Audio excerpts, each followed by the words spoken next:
Hello everyone. सो आज की जो बेसिकली वीडियो का टॉपिक है वो बहुत सिंपल सा है, दैट इज़ पेडिग्री एनालिसिस और उसकी ट्रिक्स। और जैसी डिस्क्लेमर में ऑलरेडी मेंशन्ड है ये चीज़ कि ये वीडियो पेडिग्री को डिटेल में डिस्कस नहीं करेगी, सिर्फ ट्रिक्स हैं एंड स्पेसिफिकली कि देख के आइडेंटिफाई कर सकें कि कौन सा पेडिग्री किस डिसऑर्डर को बिलोंग करता है, मतलब डोमिनेंट है, रिसेसिव है, autosomal dominant, recessive and all, and सिर्फ एमसीक्यू पर्पसेस के लिए है, तो डिटेल में कुछ नहीं जा रहे, राइट। सो इस ये ट्रिक, मतलब ये चीज़ मेरे को थोड़ा हॉन्ट करती थी, तो इसलिए इस ट्रिक को बनाने का मकसद बस यही था और कुछ नहीं।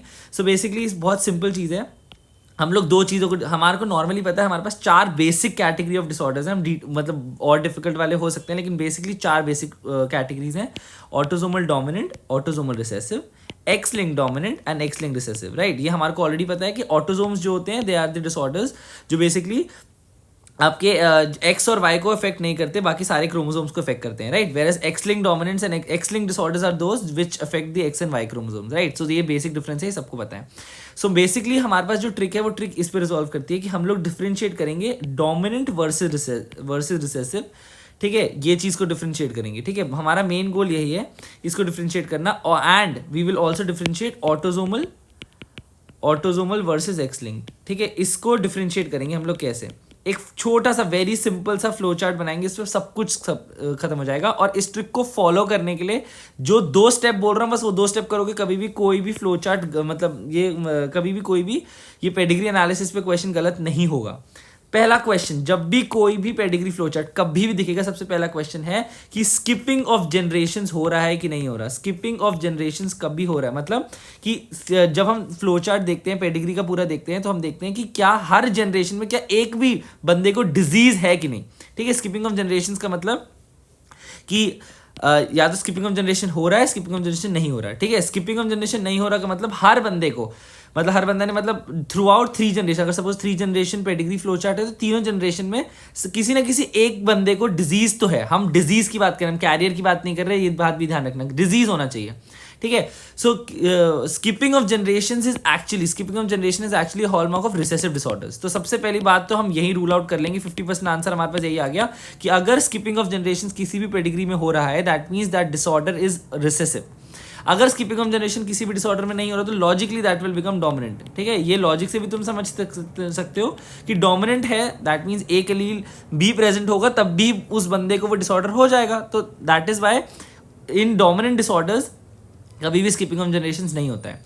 फिर सेकंड क्वेश्चन, फर्स्ट क्वेश्चन पूछ लिया कि स्किपिंग ऑफ जनरेशन हो रहा है, सेकंड क्वेश्चन आपको पूछना है क्या जेंडर बायस एग्जिस्ट करता है कि नहीं करता। I will tell you what is gender bias, ठीक है। जेंडर बायस मतलब कि सपोज ऐसा जेंडर बायस कि सपोज मेल्स ही मेल्स को डिजीज ट्रांसमिट कर रहे हैं और फीमेल्स ही फीमेल्स को डिजीज ट्रांसमिट कर रही है और मेल ही फीमेल को डिजीज ट्रांसमिट कर रहे हैं और फीमेल मेल को, कोई भी gender bias, this is what I mean by gender bias, right.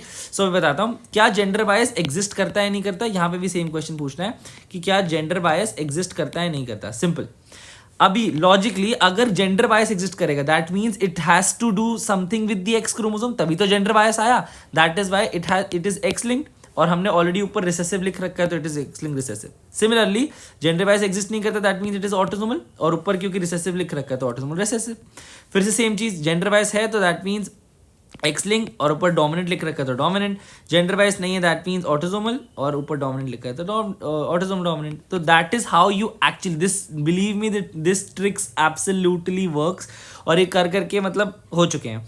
अब what do you actually mean by gender bias, ठीक है। जेंडर बायस का मतलब मैं ऑब्वियसली सिर्फ क्योंकि एक्स लिंक डिसऑर्डर्स में जेंडर बायस है तो उसी को एक्सप्लेन कर देते हैं, ठीक है। तो क्या जेंडर बायस मतलब है, सपोज अगर मैं बोलूँ मेरे पे एक फादर को ये अफेक्टेड क्रोमोसोम है एक्स वाई, राइट, और फिर जब तुम मदर को देखोगे तो ये एक्स एक्स था, ठीक है। मदर इज नॉट अफेक्टेड, तो मदर इज नॉट अफेक्टेड तो मतलब ऐसे, फादर इज अफेक्टेड क्योंकि ऑब्वियसली फादर इज अफेक्टेड क्योंकि एक्स लिंक डिसऑर्डर है तो इफेक्ट हो गया, तो ऐसे बनाएंगे, ठीक है। ये ऐसा इसका पेडिग्री बनेगा। तो हर एक्स लिंक डिसऑर्डर, सबसे पहली कहानी तो हमें पता चलेगी एक्स लिंक डिसऑर्डर्स में चाहे वो एक्स लिंक डोमिनेंट हो रिसेसिव वो, हम सबको लॉजिकली पता है कि father will be affected, that means male will be affected, ठीक है। Male will be affected, male will have the disease, यहाँ पे भी male will have the disease, right. अब देखो अगर मैं इसका क्रॉस बनाऊँ तो एक्स ए, ठीक है, एक्स वाई, एक्स ए एक्स और एक्स वाई बनेगा, राइट। सो तुम हमें लॉजिकली दिख रहा है हमारे पास ये आ रहा है, राइट।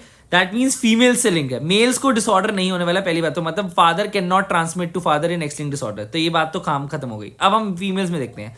अब फीमेल को ट्रांसमिट होगा। अब मतलब और दूसरी बात हम देख रहे हैं 100% फीमेल्स आर के पास डिजीज ट्रांसमिट हो रहा है। अब डिजीज जा रहा है कि वो कैरियर बन रही है, डिपेंड करेगा डिसऑर्डर क्या है, क्या वो एक्स लिंक डोमिनेंट है कि एक्स लिंक रिसेसिव है।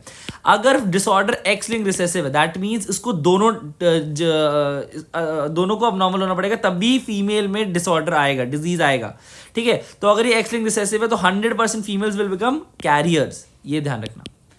वेर एज अगर ये एक्स लिंक डोमिनेंट डिसऑर्डर है तो लॉजिकली एक भी एलील अबनॉर्मल हो गया, दैट मींस पेशेंट को डिजीज हो जाएगा, that means 100% female will become diseased here.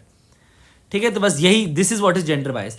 In X link recessive disorder male will transmit it to 100% female carrier बना देगा वो, मतलब अपने डॉटर्स को कैरियर बना देगा 100%। बट हाँ ये ध्यान रखना, similarly X link dominant disorder में disease male will transmit to 100% female और उन सबको डिजीज दे देगा, डिजीज।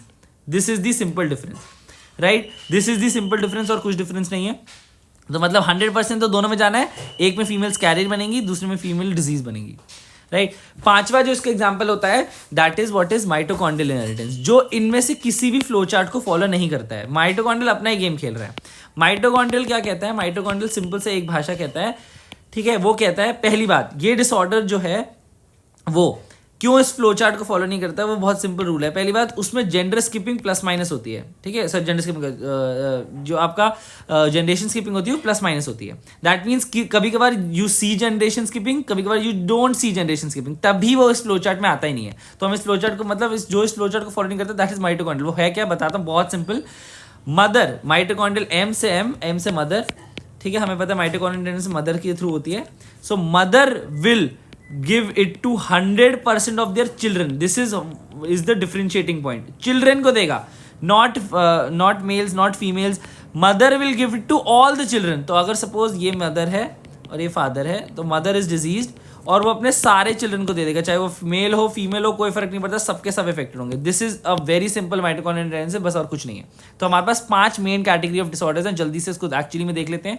फर्स्ट क्वेश्चन जो हमारे को पूछना है, क्या पूछना है, क्या स्किपिंग ऑफ जनरेशन है, ठीक है। तो ये डॉट जो है वो कैरियर स्टेट इंडिकेट करता है। मैंने ऑलरेडी बोला हम कैरियर को जनरेशन वो नहीं मानते, हम मानते हैं डिजीज है कि नहीं। तो लॉजिकली देखो यहाँ पे डिजीज नहीं है, यहाँ पे डिजीज नहीं है, यहाँ पे डिजीज है, तो दैट मीन्स ये स्किपिंग ऑफ जनरेशन शो कर रहा है। तो दैट मीन्स ये पहली बात तो ये रिसेसिव हो गया, ठीक है। उसके बाद सेकंड जेंडर बायस। जेंडर बायस को देखने के लिए क्या है कि अब देखो यही इसी पेशेंट को डिजीज हुआ, उसके बाद मेरे पास कुछ है ही नहीं, that means I can not assess gender bias, that means हाँ जेंडर बायस हुआ ही नहीं होगा, बात खत्म। हमारे पास no gender bias, gender bias that means it is autosomal recessive, खत्म, गेम ओवर हो गई। This is an autosomal recessive disorder. Next देखते हैं, यहाँ डिजीज है, यहाँ डिजीज है, यहाँ डिजीज है, that means generations are not being skipped, तो ये हो गया भैया डोमिनेंट डिसऑर्डर।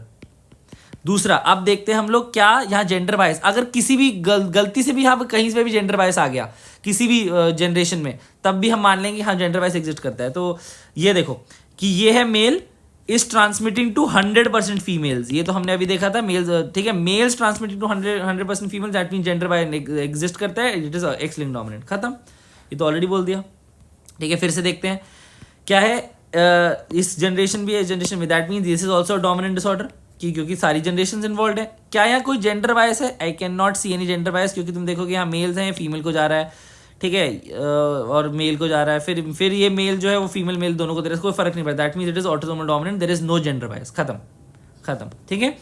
फिर आते हैं ये इस जनरेशन में, इस जनरेशन में नहीं है, इस जनरेशन में है, इस जनरेशन में भी, मतलब जनरेशन स्किपिंग तो है, that means it is a recessive disorder, ठीक है। जनरेशन को एक भी ये जनरेशन स्किप हुई ना तो रिसेसिव है।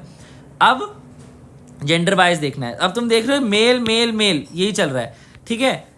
तुम देख रहे हो this male which is affected, ये 100% फीमेल्स को कैरियर बना रहा है, dot indicates carrier state, 100% females are becoming carrier, that means it is X link recessive. ये तो ऑलरेडी हमने डिस्कस कर लिया था, जेंडर बायस एग्जिस्ट करता है, रिसेसिव में gender bias is X link recessive, खत्म। Final disorder, one female which is affected is affecting all of its children, काम खत्म, this is mitochondrial inheritance. So this is an easy way to कैसे pedigree analysis को करते हैं। Okay, thank you.